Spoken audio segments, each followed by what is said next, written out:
Good morning.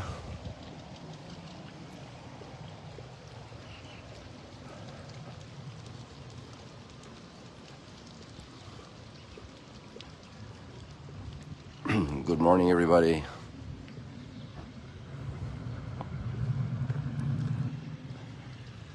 I slept in today. I didn't wake up. I never use alarms unless I have an appointment I can't miss.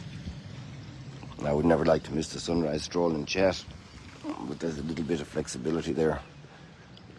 And so, thanks be to God, I slept in because I needed it. So thank you for your patience with me.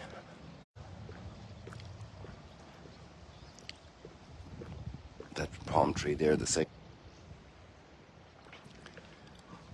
Sorry, the Wi-Fi jumped there on me.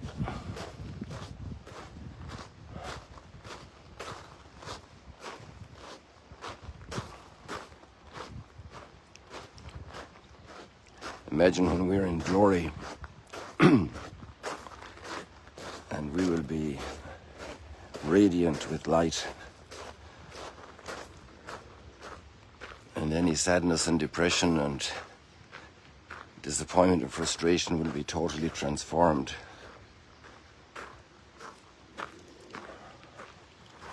Like that palm tree was there, radiant in light.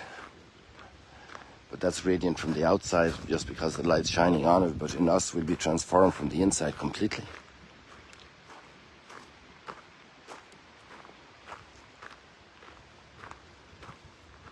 The great promise of grace.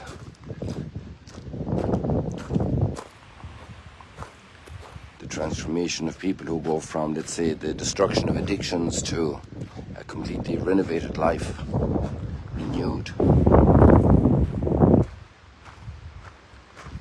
Like the darkness of that window being transformed.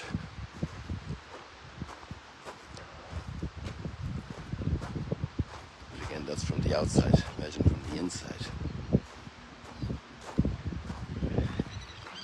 From the depths of our heart and our soul. From the very contact we have with God Himself.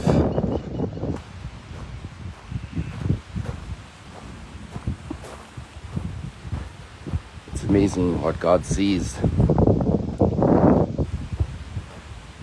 And there are some people who live for that. Who don't mind what other people say. When other people misunderstand and misjudge. And oppose.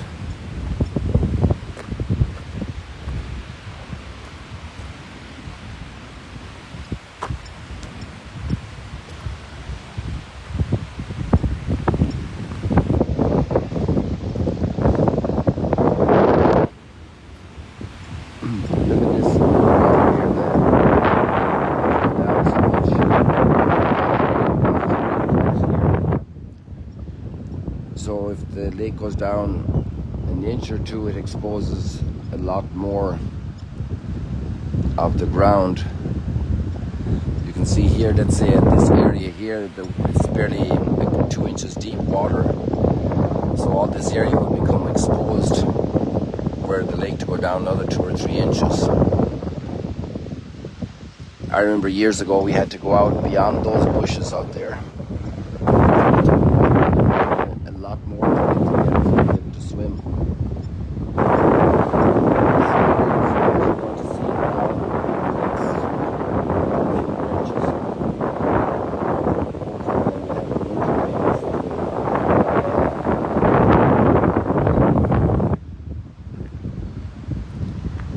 So Jesus sitting across from the treasury in the temple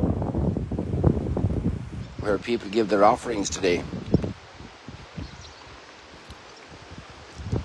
And in many organizations, even beneficent organizations, even secular ones, because of the weakness of human beings, we can tend to show off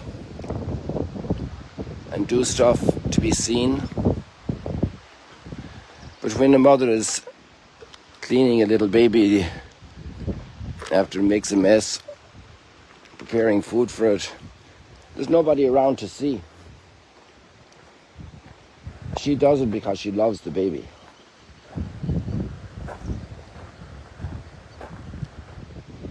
It might be different if she's dressing up the baby to go out to some event and she'd know everybody's going to be watching the baby. So she'd be proud if the people start making nice comments. But the normal day-to-day life at home, who sees that? Nobody. Well, maybe it's seen afterwards if there hasn't been true love in the family. But in the normal case, the parents show that love. The same at work. Doing it because it's my duty, it's what I have to do, and to do it with generosity, with responsibility, with quality, attention. Now if that's done for love of God, then it's more explicit. But we have kind of that thing inside of us which can be used for good or it can be used selfishly, which is the appreciation of others. And here this text we have today about the widow putting in her little contribution. She was doing it for God. There was nobody going to appreciate that in the crowd because she was like a nobody. Her gifts didn't count. God was looking and God was noticing. And Jesus noticed. Jesus was teaching the disciples and he said, look at that woman. She gave more than all the big people, putting in huge donations financially, but in their heart they were just looking for the praise of people around them. They were settling for that small little reward in this world. Their heart was on just ephemeral values that would pass away so easily. Because besides, most of the people would forget what they did anyway. In a short time. God doesn't forget. God remembers. God remembers every small good deed. And he is willing to forget our sins. It's amazing how God works. We work the opposite. We forget all the good deeds people do for us. We remember how they hurt us. Isn't it crazy how our mechanisms are built inside of us?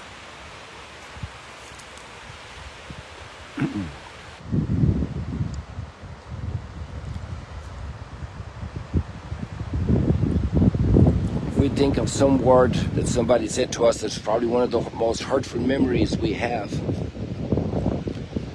and if we could learn to be like God and forgive that, forget it. It's gone. It's in the past. And then to turn our attention on all the things that are so good, the little details, so much kindness and goodness, so much life that people gave us, our grandparents gave us, so much kindness a neighbor did. But we tend to remember the bad things. And God notices the good things. He notices all the little flowers in our life. Every one of them. I tell you, Jesus said, she put more into that basket of offering for God than all the rich people together. Because her heart was in it.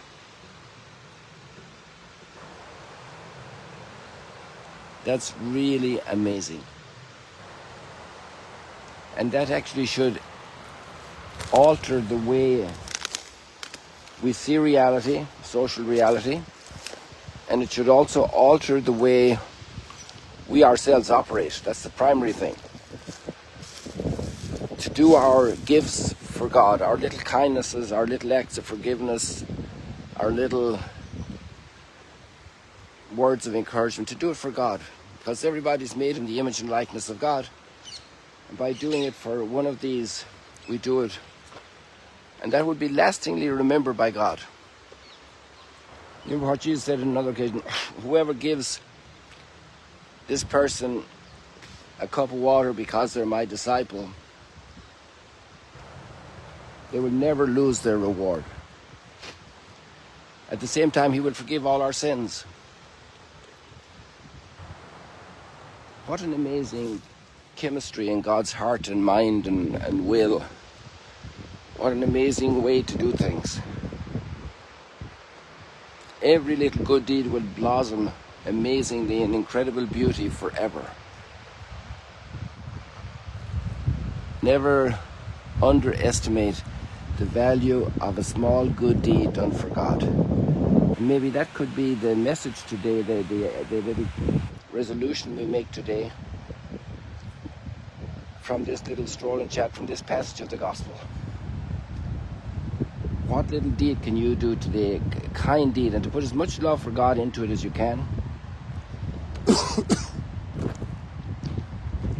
One of them could be to forget some hurt you had, to really put it behind you, leave it completely in God's hands, and don't let it damage your relationship with that person anymore.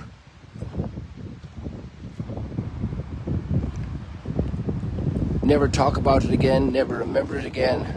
Put it in God's hands, and if it comes back again, put it in God's hands a second time.